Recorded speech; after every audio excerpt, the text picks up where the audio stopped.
2019년도 말 이후 5년 만에 해외로 가는 길 오랜만에 온 공항 두근두근 됐다. 직장 생활에 하며 즉흥적으로 정한 휴가라 아직 숙소도 못 구해서 더 두근두근 했다. 일본 오사카 입국, 숙소 가는 길에 덴덴타운이 있어서 일본에 바로 스며들었다. 생애 첫 한인민박을 이용해 봤는데 현찰이 더 싸다고 해서 급하게 출금을 했다. 이번 숙소는 기존과 달리 번화가에서 조금 떨어진 숙소로 예약을 했다.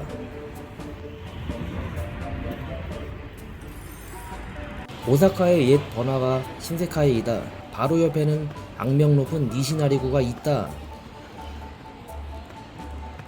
숙소는 마루하우스였다. 6월 방문 당시에는 3,000엔이었다. 연박하고 싹싹하게 한다면 운이 좋게 할인을 받을 수 있다. 현장 박치기 기준이다. 마루하우스 옆에는 치첸카쿠가 있고 한국인들은 거의 찾지 않는 명소들이 많다. 도톤보리보다는 규모가 작았으나 도톤보리에 있는 맛집의 본점들이 바로 여기 즐비에 있다. 거기다가 일본의 색채도 강하고 가성비도 아주 훌륭한 식당들이 많았다. 도톤보리에는 아시아 사람들이 많았다면 여기는 서양 사람들이 진짜 많았다. 대신 위생면에서는 조금 실망할 수도 있으나 진정한 로컬은 신세카이 인정이다. 마루하우스 뒷골목, 일본 느낌 제대로 받을 수 있는 골목길이다. 사실 좀 무서웠다. 첫날에는 정문에서 하는 파티에 못 꼈는데 낄 걸 그랬다. 이후로는 파티는 없었다. 일찌감치 일어나 숙소를 한번 훑어봤다. 전날에는 살펴보지 못했었다. 우선은 민박이라는 단어답게 일반 호스텔보다는 편안한 느낌이 굉장히 많이 드는 곳이었다. 무엇보다 방에 여유 공간을 두셔서 사람들이랑 어울리기도 쉽게 한 분위기였다. 같은 방에서 동갑내기 친구 만들었는데 이후로 연락은 안 하고 있다.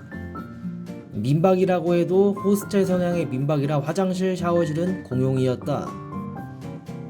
총 4층으로 이루어져 있었는데 장박 손님은 보통 1층 현관 뒤, 단체는 3층, 4층을 내줬다. 뜨내기들은 1층 후문 앞, 2층을 주는 것 같았는데 나는 2층 참 만족스러웠다. 내가 가본 호스텔 중에서 가장 깨끗하고 편안한 분위기 마루하우스였다. 대신 민박집이지만 사장님이 상남자셔서 아침 조식 이딴 건 없었다. 그 대신 저녁에 가끔 뵈면 술을 무지하게 잘 사주셨다. 파티를 못해 참 아쉬웠다. 민박집 옆에 맥주집이 있었는데 거기 망할 것 같다고 자주 그리고 많이 사주셨다. 잘 먹었습니다. 신세카이에서 도톤보리까지 도보 15에서 20분 정도 걸려서 위치도 참 좋았다. 덕분에 처음 보는 사람들이랑 밤에 타코야키 라면 먹으러 여러 번 도톤보리로 향했다. 신세카이에서는 또 오사카 최고의 전망대 하루카스 전망대도 도보로 10분 거리였다. 전망대는 별로 안 좋아하는 나였지만 민박집에서 사귄 동생과 함께 방문해봤다. 1,500엔이었다.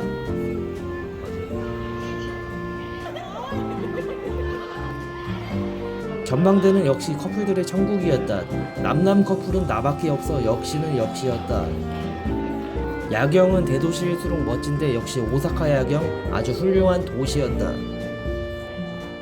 오사카 자체가 대부분 평지이기 때문에 낮에 와서 봐도 참 멋진 하루카스이다. 보통 오사카 주요 패스로 사람들이 우메다 하늘정원 많이 가는데 이곳도 꼭 방문해보자.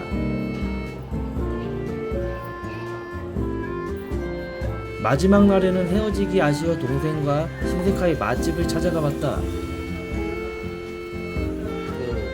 원래는 맛있게 먹은 초밥집을 데려가려고 했는데 아쉽게도 만석이었고 시간이 없었다. 매우 긴박했다. 그 아저씨 따라갔는데 만석이어서 다른 주점에 들어가서 점심 특선을 먹었다. 그런데 알고 보니 뜨랑길로가 다녀갔던 곳이었다. 이번에 방문한 곳은 4월 벚꽃 시즌에 방문한 도쿄였다.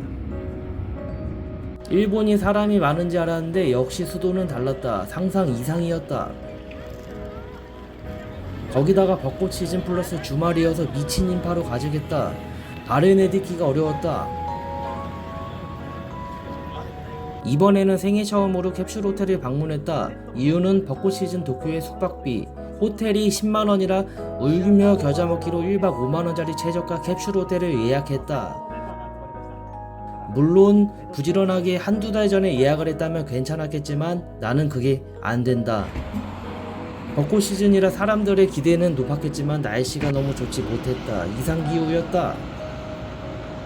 오사카도 대도시라 비슷하겠지 생각했는데 도쿄는 전혀 다른 대도시였다. 대만향 쫙 나면서 겨드랑이 냄새나.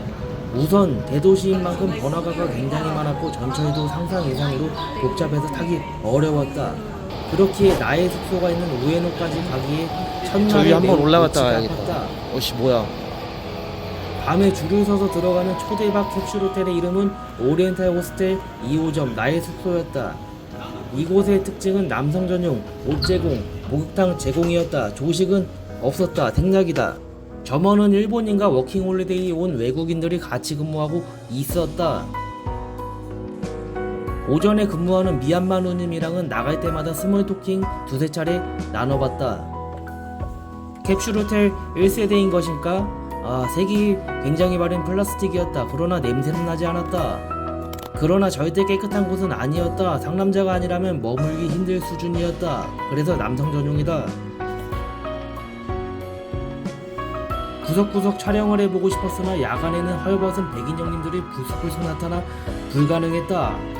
4월인데도 밤에 더위가 상당했다. 무엇보다 저 문틈으로 고성방가가 어마무시했다. 더웠다. 다다미 형식의 바닥이라 맨발로 다녔는데 무좀 걸리기 딱 좋은 환경이었다. 슬리퍼는 신을 수 없기에 나는 항상 이동간에 양말을 필수로 신고 다녔다. 실제로 귀국하고 나서도 하루 이틀 발이 조금 간지럽기도 했다. 그래서 평소보다 비누로 발을 자주 닦았다. 숙소 위치는 3에서 5층이었고 한 층에는 80개 정도의 캡슐이 있었다. 목욕탕은 4층이었는데 한국이랑 비슷한 느낌이었으나 굉장히 규모가 작았다. 그리고 의도치 않게 온갖 인종의 알몸과 그것의 크기를 직간접적으로 체험할 수 있었다. 그렇지만 4월 한정 최고의 가성비 숙소였다. 스카이라이너가 다니는 우에노역 바로 앞이었기 때문에. 바로 앞에 아메요코와 이자카야 거리가 있어서 술 좋아하면 최고의 위치였다. 나는 못 마신다. 거기다가 최고의 관광지 아사쿠사까지 20분 거리여서 어딜 가나 좋은 위치였다. 더불어 오타쿠 성지 아키하바라도 걸어서 15분 거리라 갈 곳이 정말 천지였다. 밤 9시에서 11시쯤에 가면 치열하게 살아가는 메이드들을 체험 삶의 현장으로 맞이할 수 있었다. 비가 온 이후라 밤에는 꽤 쌀쌀했는데 열심히 살아가는 그녀들이었다. 캡슐 호텔에서는 새로운 인연을 사귀기 어려워 포기하고 1인 야끼니쿠 집에 왔다. 1인 세트를 시켰는데 한국인 기준에서는 1인분이 아닌 것 같았다. 맛은 무한리필집 퀄리티였으나 늦은 저녁에 조용하게 한잔 함께하기 좋은 식당이었다. 맛은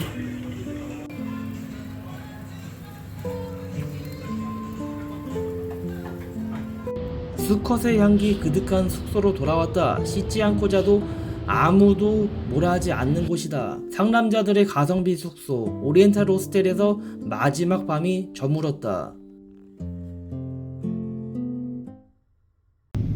이번에는 열심히 숙소를 알아봐서 이틀 전에 숙소를 예약했다. 3달 만에 다시 찾아가는 도쿄였다. 같이 가는 일행이 있었기에 했던 최선의 준비였다.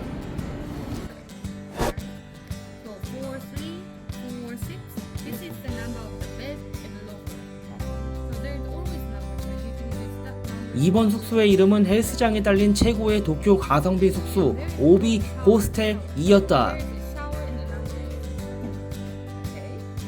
생각해보니 일본 숙소에서 처음으로 대면한 일본인 호스트였다. 숙소는 12인실을 예약한 줄 알았는데 24인실 꼬리칸을 예약해 상당히 비좁았다. 7월이라 성수기일 줄 알았는데 사람들이 그렇게 많지는 않았다.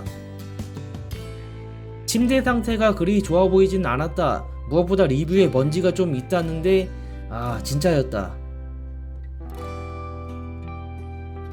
7월이라 더위를 좀 걱정했는데 냉방시설은 나쁘지 않았다. 그리고 조용했다. 좋았다. 숙소는 4, 5층이었는데 샤워실은 5층에만 있었고 5층 숙소가 더 넓었다. 12인실이었다. 샤워실은 전형적인 일본의 1인 간이 샤워실이었다. 샤워실 및 세면 시설만 따지면 그간 다녀온 호스텔의 세면 시설과 크게 차이가 없었다. 대신 차이점이라면 800엔만 내면 헬스장 1일 이용권을 구매할 수 있다는 장점이 있었다. PT 가격도 볼 수 있었다. 숙소 구경 대충 마치고 신주쿠와 가부키초로 구경을 나섰다. 휘황찬란했다. 숙소 위치를 빼먹었는데 숙소 위치는 긴자에서 10분 거리에 위치한 완전 중심가에 위치했다. 스카이 액세스가 다니는 아사쿠사선이 숙소에서 2분 거리에 있는 최고의 위치였다. 하나도 모르겠다. 숙소 바로 앞에 편의점도 2개 있고 중형마트 하나, 간이마트 하나 있어서 편의시설도 아주 끝내주는 곳이었다. 맛있다. 대신 단점은 침대가 너무 좁고 먼지가 좀 많은 편이었다. 더럽진 않은데 골치 아팠다. 도쿄를 몸으로 즐기기 위해 밖은 32도였지만 아침 7시에 밖으로 나가 러닝을 시작했다. 밤에 잘 때 쿵쿵거리는 소리가 들려 지진인 줄 알았는데 아래층이 헬스장이라 울리는 것이었다. 다행이었다.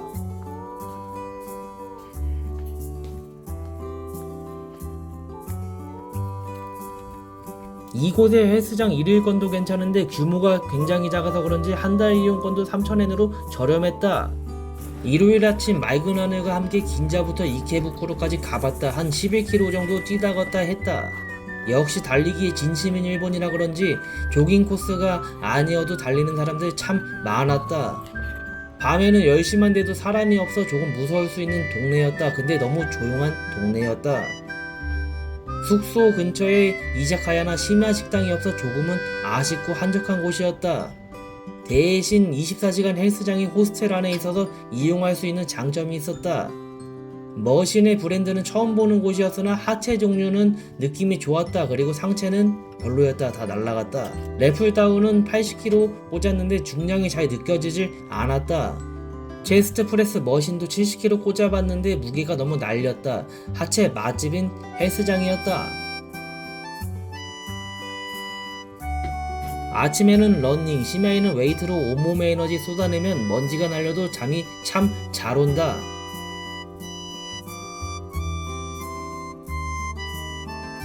이런 숙소에서 어떻게 자냐? 여행 안 하는 게 차라리 낫다 라고 하는 사람들이 종종 있다. 그런데 삶의 태도와 여행의 성격이 다를 뿐이지 다양하게 여행을 즐길 수 있는 요소 중 하나이다. 체력이 될 때 시간이 갑자기 생겨 여행을 올 수 있는 게 최고의 행복이 아닌가 싶다. 거기다 열악하게 모일 수 있는 호스텔에서 새로운 친구, 인연을 만들 수 있다고 생각한다.